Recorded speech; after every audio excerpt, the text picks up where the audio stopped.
हवाई हवेली की सरगोशियां रात गहरी हो चुकी थीं और पुरानी हवेली की दीवारें अपने अंदर छुपे राजों को थामे सांस रोके खड़ी थीं। हवा के झोंके दरख्तों की टहनियों से टकराते अजीब सी सरसराहट पैदा कर रहे थे, जैसे कोई आहिस्ता आहिस्ता बात कर रहा हो।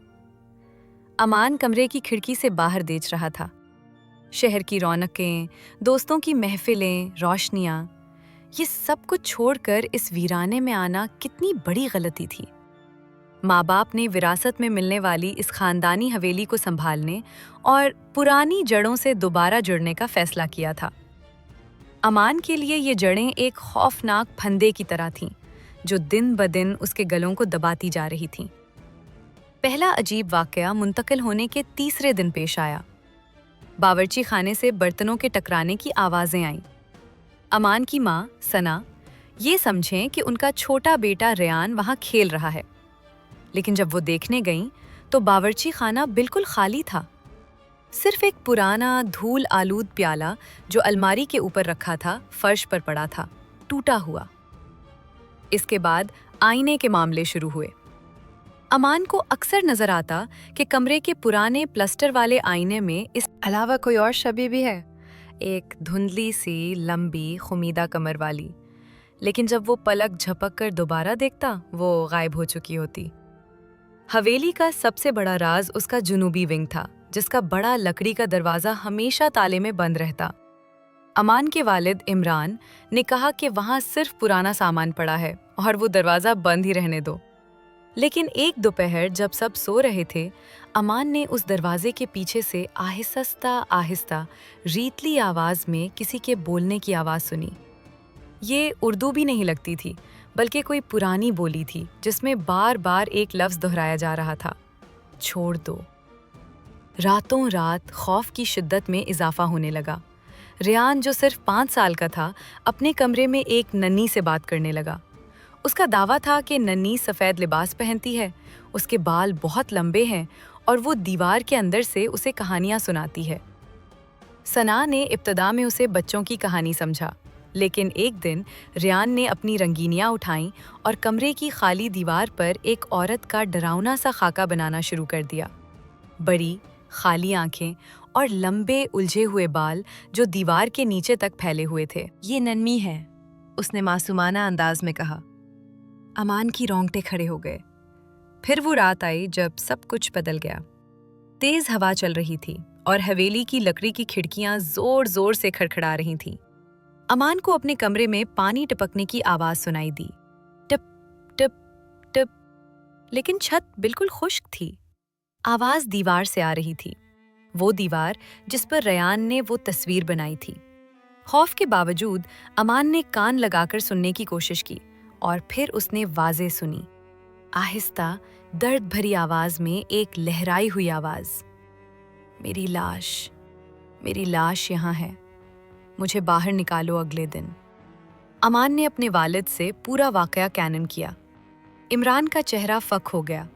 बहुत देर तक खामोश रहने के बाद उसने एक पुरानी डायरी निकाली जो हवेली के एक पुराने कमरे से मिली थी।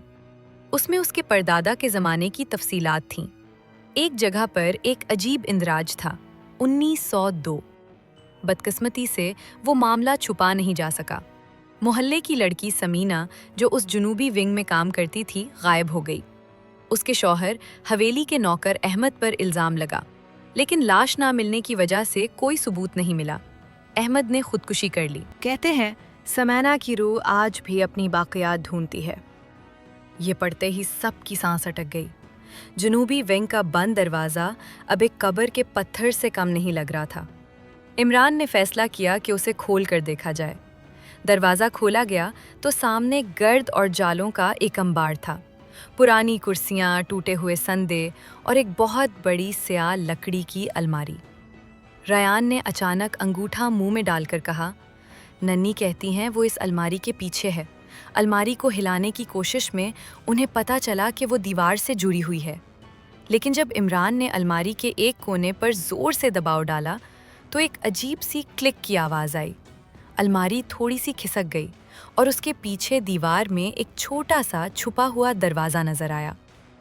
ये बमुश्किल कोई दरवाज़ा था, बल्कि दीवार का एक टुकड़ा था जो अंदर की तरफ खुलता था। अंदर गहरा, तंग अंधेरा था, जो सड़ांध और धूल की बू से भरा हुआ था। अमान ने टॉर्च उठाई। दिल थक थक कर रहा था। तंग रास्ते से गुजरते हुए वो एक छोटे से कमरे में पहुंचे, जो शायद कभी कोई छोटा गोदाम रहा होगा। फर्श पर पड़ी एक पुरानी गुलने सड़ने वाली चटाई हटाई तो नीचे लकड़ी के तख्ते नजर आए। इन तख्तों को हटाते ही सबकी आंखें फटी की फटी रह गईं।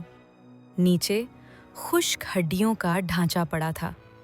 गर्दन के गिर्द एक बोसीदा कपड़े का टुकड़ा और कुछ धाती जेवरात के टुकड़े बिखरे हुए थे। ये समीना की बाकियात थीं, जो 1 सदी से जायद अरसे से यहाँ छुपी पड़ी थीं। इसी लम्हे हवेली की तमाम मोमबत्तियां और लाइटें बुझ गईं।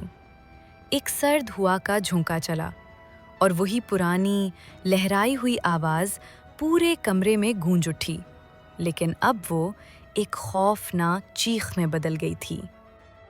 तुमने मेरी आरामगाह में खलल डाला, अब तुम में से एक को मेरे साथ रहना होगा।